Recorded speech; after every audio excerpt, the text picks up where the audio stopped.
ඇත්තටම චතුර දැන් මම මුලින්ම පටන් ගන්නකොට කිව්වා මේ ඔන්ටර්ප්‍රෙනර් SME එකේ පැත්තේ ඔන්ටර්ප්‍රෙනර් එකේ පැත්තෙන් යම්කිසි කොටසක් කරන්න තියෙනවා නැෂනල් ලෙවල් එකෙන් ජාතික මට්ටමින් කරන්න දෙයක් තියෙනවා. ඒතකොට මම පෞද්ගලිකව දකින දෙයක් තමයි මම ගොඩක් රටවල් සංචාරය කරලා තියෙනවා. ගොඩක් ඒ ඔන්ටර්ප්‍රෙනර්ස්ත් එක්ක මම කන්සල්ටන්ට් කෙනෙක් විදිහට වැඩ කරනවා. ඒකට මම දැකලා තිබුණා අපේ රටක් විදිහට අපිට නෑ කන්ට්‍රි එකට ස්ට්‍රැටජික් බිස්නස් ප්ලෑන් එකක් නෑ. ඔන්ටර්ප්‍රෙනර් රටත් ඒගොල්ලෝගේ බිස්නස් ප්ලෑන් එකක් නෑ. ඇත්තටම ගොඩක් අය පටන් ගත්තාට. ඒතර ඔය නැෂනල් එක්ස්පෝර්ට් ස්ට්‍රැටජි එක කාලේ එක විදිහට එන්නේ ඒවා කෙරෙන්නේ නැද්ද? එහෙමයි දැන් උදාහරණයක් විදිහට මම ගොඩක් මේ ඇග්‍රිකල්චර් පැත්තට මම සම්බන්ධ වෙලා හින්දා මම කියන්නම්. උදාහරණයක් විදිහට අපි ඇග්‍රිකල්චර් වලට අපි ප්‍රයිවට් සෙක්ටර් ගෲප් එකක් අපි ෆෝම් කරා ශ්‍රී ලංකා ඇග්‍රිප්‍රොනර්ස් ෆෝරම් කියලා SLAF. ඒකේ අපේ ගොඩාක් කියන්නේ ඇග්‍රිකල්චර් ක්ෂේත්‍රයේ ගොඩාක් දැවැන්තයෝ අපි එකතු වෙලා අපි පැත්තනම කියන්නේ නැෂනල් ඇග්‍රි පොලිසි එකක් ඕනි කියන තැනටත් අපි ගොඩාක් ඒකට කන්ට්‍රිබියුට් කරා. එතකොට අපි ඇග්‍රිකල්චර් පැත්තෙන් ගත්තාම අපි නැෂනල් ලෙවල් එකේ අපි ඇග්‍රිකල්චර් එකට සම්බන්ධ ඔන්ටර්ප්‍රෙනර්ස්ලා ගත්තාම ගොඩාක් විසිරලා ඉන්න ප්‍රමාණයක්. එතකොට අපි ලෝකල් මාකට් එක මාකට් දෙකෙන් ලෝකල් මාකට් එක එක්ස්පෝර්ට් මාකට් දෙකනේ. එතකොට අපි එතෙන්දී අපේ රටක් විදිහට අපි ක්‍රොප්ස් ප්‍රයොරිටයිස් කරලා තියෙනවද? දැන් උදාහරණයක් විදිහට ඔබතුමාලා දැකලා ඇති දැන් වට්ටක්ක වැඩි කාලෙට මිනිස්සු පාරවල් විකුණ ගන්න බැරුව විසි කරන තත්ත්වයට එනවා. එතකොට අපේ ලෑන්ඩ් එක ලිමිටඩ් ඇග්‍රිකල්චරල් ලෑන්ඩ්ස් තියෙනවා. එතකොට අපිට උදාහරණයක් විදිහට මම ඔබතුමාට කලින් කිව්වා මම ඊශ්‍රායල් ඇග්‍රි එක්ස්පර්ට්ලත් එක්ක ඒගොල්ලෝ මොඩර්නයිසේෂන් ප්‍රොජෙක්ට් කරනවා කියලා ලෝකේ ඩිමාන්ඩ් එක තියෙන දේවල් තියෙනවානේ. අපි මාකටිං ඔරියන්ටඩ් වෙන්න ඕනේ රටක් විදිහට. රටක් විදිහට ඔන්ටර්ප්‍රෙනර් කෙනෙක් විදිහට. අපි ප්‍රොඩක්ට් ඔරියන්ට් කියලා මම හිතන්නේ තාම සමහරක් ඔන්ටර්ප්‍රෙනර්ස්ලා ඉන්නවා මාකටිං ඔරියන්ට් වෙලා ඒගොල්ලෝ ජයගත්තා ඉන්නවා. නමුත් අපි රටක් විදිහට අපි ප්‍රයොරිටයිස් කරලා නැහැ. ඇග්‍රිකල්චර් ගත්තොත් අපි මොනවාද වන්න ඕනේ මේ කියන්නේ ලෑන්ඩ් ඇලොකේෂන් උදාහරණයක් විදිහට අපි ගත්තොත් ඔය වැනිලා කල්ටිවේෂන් වගේ. මම කියන්නේ ලෝකේ දෙවෙනියට වැඩිම ස්පයිස් එක.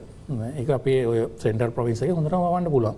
එතන ප්‍රොසෙසිං වල ටෙක්නොලොජි එකක් තියෙනවා. ඒක අපිට ඒ අදාළ ඒ ටෙක්නොලොජි කම්පනීස් එක එකතු වෙලා අපිට මේක කරන්න පුළුවන් වුණොත් අපිට මම හිතන්නේ 1 කිලෝ එකක් $600කට වගේ දෙන්න පුළුවන් මේකට. එතකොට අපි ඒව ප්‍රයොරිටයිස් කරන්න ඕනේ. ප්‍රයොරිටයිස් කරලා අපේ මේ දැන් උදාහරණයක් විදිහට ඒ ක්‍රොප් ප්‍රයොරිටයිස් කරලා ඊට පස්සේ අපේ තියෙන අනිත් බාධකය තමයි අපේ ඇග්‍රිකල්චරල් යීල්ඩ්ස් අඩුයි. යීල්ඩ්ස් ගොඩාක් අඩු වෙගෙන යනවා. අනිත් එක යුනිට් කොස්ට් එක වැඩි. යීල්ඩ්ස් අඩු වෙන ප්‍රධානම හේතුව අපේ බ්‍රීඩින්. අපි ඉන්නේ ලංකාවේ ඉන්න හොඳ බ්‍රීඩර්ස්ලාද පිට රටවල් වලට කියලා ඒ රටවල් වලට සේවය කරනවා. ඒ බ්‍රීඩර්ස්ලාව රඳවා ගැනීමේ මෙකනිසම් එකක් අපේ නැෂනල් ලෙවල් එකේ තියෙන්න ඕනේ. එතකොට තමයි අපිට පිට රටින් සීඩ්ස් ගොඩක් එහෙම ගෙන්නන්න ඩිපෙන්ඩ් වෙන එක ටිකක් අමාරු වැඩක්. නමුත් ඒක අපි FDI වලට වගේ ෆොරෙන් ඩිරෙක්ට් ඉන්වෙස්ට්මන්ට් වලට අපි එන්කරේජ් කරන්න ඕනේ. ඒගොල්ලන්ට මේ කියන්නේ කම්ෆර්ටබල් එන්වයරන්මන්ට් එකක් හදලා දෙන්න ඕනේ. මෙහෙ ඇවිල්ලා මෙහෙ ලෝකල් ඔන්ටර්ප්‍රෙනර්ස්ලායි දැන් උදාහරණයක් ලංකාවේ සල්ලි තියෙන මිනිස්සු පිට රටවල ගොඩක් ඉන්නවා. ඒගොල්ලෝ කැමති මෙහෙ ඉන්වෙස්ට් කරන්න.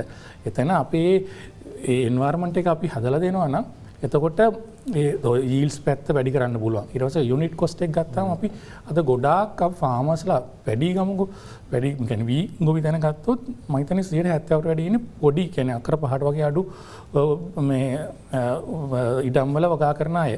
එතකොට මේ ඔක්කොම මේගොල්ලෝ එකතු කරලා අපි අම්පාර දිස්ත්‍රික්කයේ ගමු. එතන ක්ලස්ටර්ස් ලොකු ක්ලස්ටර්ස් හදනවා නේ. අක්‍ර 2000ක් විතර එකතු කරලා ක්ලස්ටර් එකක් හදනවා. එතන ප්‍රොසෙසින් සෙන්ටර් එකක් හදනවා ඊ වලට. එතකොට එතන පොඩි කම්පැනියක් වගේ ෆෝම් කරලා එතන ඇකවුන්ටන්ට් කෙනෙක් මැනේජර් කෙනෙක් ඔක්කොම ඉන්නවා. එතකොට ඔය ඔන්ටර්ප්‍රෙනර්ලා ඔක්කොගෙම දක්ෂතාව එකට එකතු වෙනවා. දැන් අපේ තියෙන අනිත් එකක් තමයි අපේ ඔන්ටර්ප්‍රෙනර්ස්ලාගේ අපේ නැෂනල් ලෙවල් එකේ මයින්ඩ්සෙට් එක තමයි කම්පිටිෂන් කියන එක. ඒක ලෝකේ දැන් ඩිස්කාඩ් කරලා තියෙන්නේ. කම්පිටිෂන් නෙමෙයි දැන් ස්ට්‍රැටජික් අලයන්ස් කියන එකට යන්නේ. ඔක්කොම එකතු වුණාම ඒ ඔක්කොගෙම දක්ෂකම් එකතු වෙනවා. එතකොට අනිවාර්යයෙන් යුනිට් කොස්ට් එක අඩු කර ගන්න පුළුවන්. අනිත් එක ඔක්කොම දක්ෂතා එකතු වෙනවා. අනිත් එක ඒගොල්ලොන්ට නිකන් අභිමානයක් දෙනවා මේකේ මේ කම්පැනි අපි ෂෙයා හෝල්ඩර් කෙනෙක් කියන එක. To check for gas leaks, spray soap water before removing the seal. At home, make sure that the gas cooker knob is turned off. The regulator is fixed properly and turned on. Now, spray ample amount of soap water on the regulator and the hose. Be assured that there are no leaks. Let's stay informed.